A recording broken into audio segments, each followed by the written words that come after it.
फतेह अपने देश के लिए एक एजेंसी में काम करता था। उसका काम क्रिमिनल्स को मारना था। फिर किसी दिन वह एक ब्लास्ट में बुरी तरह घायल हो जाता है, जिसके बाद उसने वो एजेंसी छोड़ दी और अपने गांव मोगा पंजाब में एक डेयरी फार्म खोल दिया था। फतेह के पड़ोस में एक लड़की थी जिसका नाम निम्रत था। वो बहुत अच्छी लड़की थी। उस गांव में निम्रत ने बहुत से लोगों को लोन दिलवाया था किस्त पे नाम के एक ऑनलाइन ऐप से, और फिर लोगों द्वारा ब्याज न भरे जाने पर उन्हें एफआईआर के नोटिस आने लगे। लोगों के साथ साइबर क्राइम हो रहा था।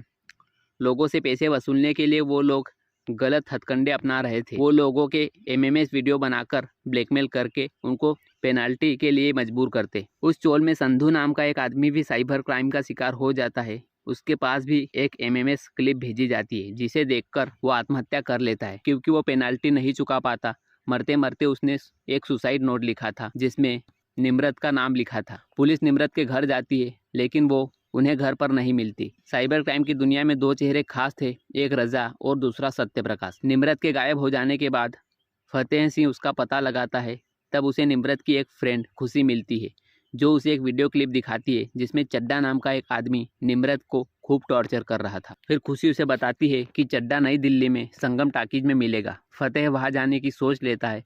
अगले दिन फतेह संगम टाकीज के बाहर चड्डा के आने का वेट करता है। जैसे ही चड्डा वहां आता है, फतेह उसके पीछे जाता है।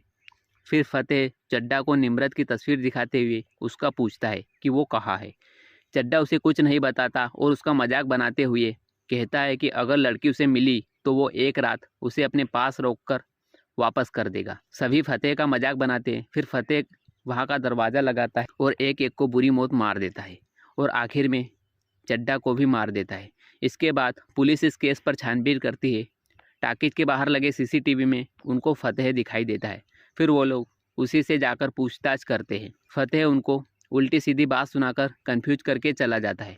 इसके बाद फतेह अपनी एजेंसी के सीनियर ऑफिसर से मिलने जाता है। वो ऑफिसर फतेह को रजा और सत्यप्रकाश के बारे में बताता है। फिर फतेह सत्यप्रकाश से मिलता है और उससे निम्रत का पूछता है और डराते हुए उसे वार्निंग देता है कि अगर निम्रत को कुछ हुआ तो वो उसे छोड़ेगा नहीं। अगले दिन सत्यप्रकाश के गुंडे खुशी के घर पहुंच जाते हैं।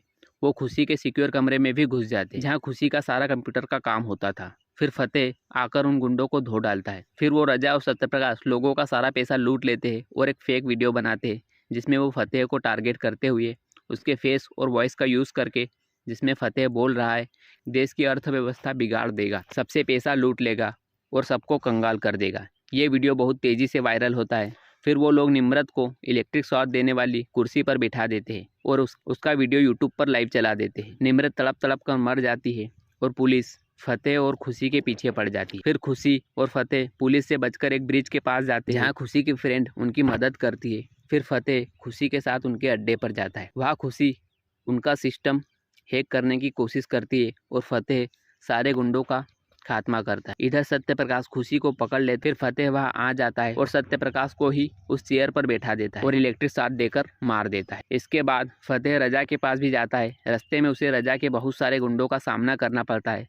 फतेह बिना रुके एक एक को गाजर मूली की तरह काट देता है और आखिर में रजा को भी मौत के घाट उतार देता है। फिर फतेह और दोनों एक दूसरे से प्यार करने लगते हैं।